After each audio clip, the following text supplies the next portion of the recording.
윤석열 전 대통령의 내란 재판에 노상원 전 정보사령관이 증인으로 출석했습니다. 하지만 특검의 질문에 증언을 거부하며 답을 피했는데요. 네, 취재기자 연결해 보겠습니다. 김혜린 기자.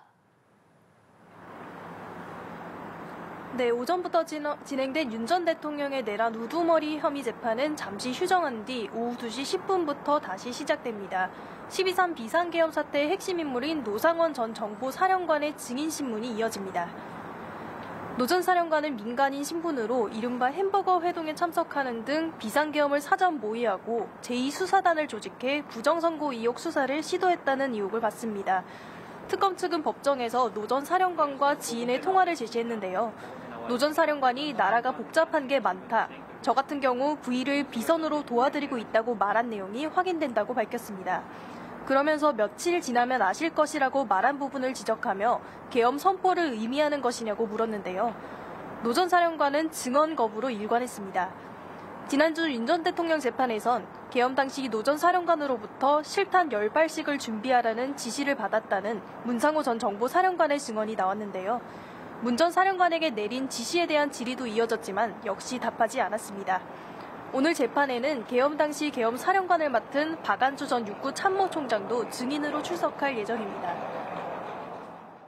네, 윤영호 통일교 전 세계 본부장은 지난주 재판에서 더불어민주당과도 접촉이 있었다고 주장했죠. 이 논란이 계속되고 있다고요.